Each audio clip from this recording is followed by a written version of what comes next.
जय हिंद। आज हम बात कर रहे हैं लॉक के सामाजिक समझौते सिद्धांत की कि लॉक अपने विचार किस प्रकार से रखता है।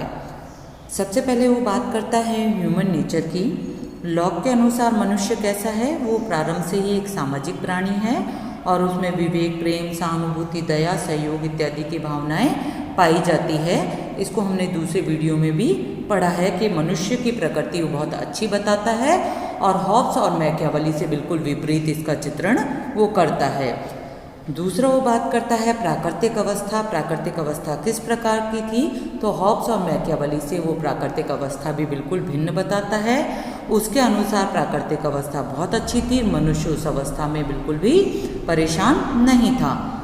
मनुष्य सद्गुण संपन्न सामाजिक प्राणी है, अतः प्राकृतिक अवस्था में भी समाज विद्यमान था, सामान्य नियम वहाँ पर थे और वो शांति, सद्भाव और सहयोग के आधार पर रहते थे। वो जो अवस्था थी उसमें राज्य से पूर्व की अवस्था थी, लेकिन समाज से पूर्व की अवस्था नहीं थी। कहने का तात्पर्य ये है कि उस समय समाज विद्यमान थे और समाज के सभी नियम चल रहे थे। प्राकृतिक अवस्था का एक प्रमुख नियम था जिस पर शांति और व्यवस्था आधारित थी। वो नियम यह था कि प्रत्येक व्यक्ति को अन्यों के साथ उसी प्रकार का व्यवहार करना चाहिए जैसा कि वो दूसरों से अपने लिए चाहता है। लॉक के अनुसार प्रकृति की अवस्था में मनुष्य को 3 प्रकार के अधिकार प्राप्त थे, जिसकी चर्चा हम दूसरे वीडियो में कर चुके हैं। नंबर 1 जीवन का, नंबर 2 स्वतंत्रता और नंबर 3 प्रॉपर्टी का। वो नंबर 3 प्रॉपर्टी में ही 1 और 2 को इंक्लूड कर देता है, मतलब जीवन और स्वतंत्रता के अधिकार को वो संपत्ति के अधिकार में सम्मिलित कर देता है। आगे बात करते हैं समझौते के कारण क्या रहे या समझौता क्यों किया गया।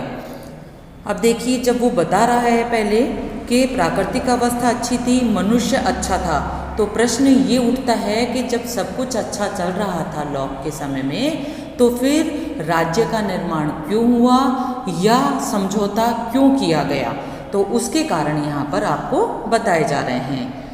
लॉक के अनुसार प्राकृतिक अवस्था में 3 प्रकार की कमियां थी। वो 3 प्रकार की कमियां कौन कौन सी थी? प्राकृतिक जो नियम थे वो पूर्णतः स्पष्ट नहीं थे, इसलिए उनमें मतभेद उत्पन्न हो जाता था। दूसरा वो बताता है कि प्राकृतिक नियम स्पष्ट होने पर भी उनके आधार पर कोई निष्पक्ष निर्णय देने वाली संस्था नहीं थी। और तीसरा, प्राकृतिक नियमों को उनके जो निर्णय थे उनको लागू करने वाली संस्था नहीं थी। कुल मिलाकर यहाँ पर एग्जीक्यूटिव, जुडिशरी और लेजिस्लेचर संस्थाएं नहीं थी और ये संस्थाएं न होने के कारण समाज में समस्याएं आ रही थी। लॉक ने उस समय ही इन तीनों संस्थाओं की बात कह दी थी, इसलिए समझौता करने की आवश्यकता हुई। 4th है समझौते की प्रक्रिया या रूप किस प्रकार से रहा, समझौता किस प्रकार से किया गया। प्राकृतिक अवस्था में समाज विद्यमान था, इसलिए इस समाज के व्यक्ति एक स्थान पर एकत्रित हुए और उन्होंने आपस में समझौता किया। लॉक के मत में व्यक्तियों ने 2 प्रकार के समझौते किए। पहला समझौता क्या रहा? पहले समझौते में तो व्यक्ति अपने अधिकार छोड़ते हैं और दूसरे समझौते में व्यक्ति अपने अधिकार किसी एक व्यक्ति या व्यक्ति समूह को सौंपकर राज्य का निर्माण करते हैं। इसलिए लॉक एक ऐसा विद्वान है जिसने 2 प्रकार के या 2 समझौते किए हैं। प्रथम समझौते द्वारा मनुष्य ने आपसी सहमति द्वारा अपने प्राकृतिक अवस्था का अंत कर लिया और राज्य की स्थापना की, जिसे लॉक राजनीतिक समाज के नाम से भी जानता है।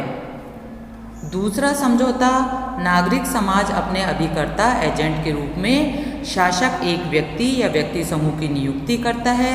उस पर यह शर्त भी लगाता है कि वो कानूनों का निर्माण करेगा, न्याय करेगा और उनको एग्जीक्यूट करेगा, मतलब जुडिशरी, एग्जीक्यूटिव और लेजिस्लेचर से रिलेटेड काम करेगा और एक ट्रस्टी के रूप में रहेगा। ट्रस्टी का मतलब होता है अधिकारों की देखभाल करने वाला व्यक्ति। इस प्रकार से वो कार्य करेगा शासक। 5वां बात करता है समझौते की विशेषताएं कौन कौन सी रही। नंबर 1 है लॉक के समझौते का स्वरूप दोहरा रहा, 2 समझौते कर रहा है। शासक को उसने एजेंट माना है जो जुडिशरी, एग्जीक्यूटिव और लेजिस्लेचर वाला काम करेगा।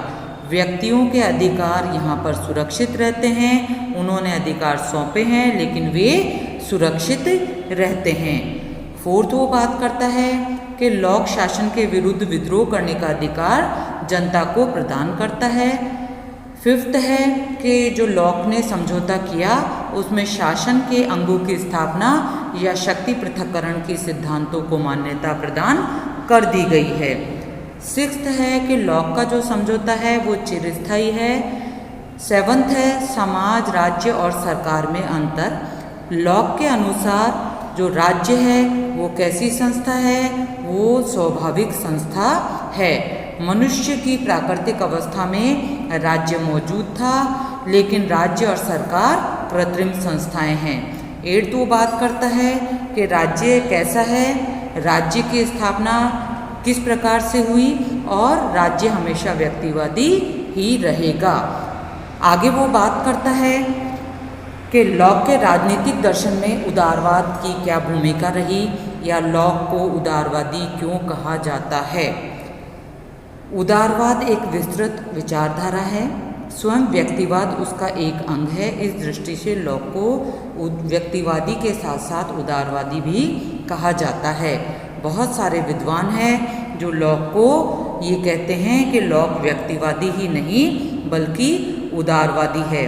उसके कुछ विचार हैं जो उसे व्यक्तिवादी और उदारवादी प्रूव करते हैं। कौन कौन से वो विचार हैं? नंबर 1 है उसने मनुष्य के विवेक में आस्था प्रकट की है। दूसरा है कि वो अधिकारों की बात भी करता है, केवल कर्तव्यों की बात ही नहीं करता है। थर्ड है वो सीमित शासन के सिद्धांत को स्वीकार करता है, वो राजा या शासक को निरंकुश शक्तियाँ प्रदान नहीं करता और व्यक्तियों को उनके विरुद्ध क्रांति के अधिकार भी देता है। फोर्थ वो बात करता है कि शासन का आधार जन सहमति है क्योंकि समझौते के द्वारा जनता ने उसे राजा बनाया है। फिफ्थ वो करता है शक्ति पृथक्करण का सिद्धांत उसने बताया। सिक्स्थ है वो डेमोक्रेसी का समर्थन करता है, उसने जहाँ पर भी बात की वो लोकतंत्र की ही की है। सेवंथ है संविधानवाद संबंधी विचार। उदारवादी संविधानवाद की निम्नलिखित विशेषताएं लॉक की विचारधारा में हमें दिखाई देती है। कौन कौन से विचार हैं वो? पहला है कि शासन का जन सहमति पर आधारित होना, सीमित शासन करना, शक्ति पृथक्करण, नागरिक अधिकारों का प्राप्त होना, रूल ऑफ लॉ, कानूनी प्रभुसत्ता, निजी संपत्ति। इस प्रकार से जो इसकी विशेषताएं हैं वो ये प्रूव करती है कि उसके विचार संविधानवाद में आस्था रखने वाले हैं। इस प्रकार से लॉक अपने विचार प्रकट करते हैं।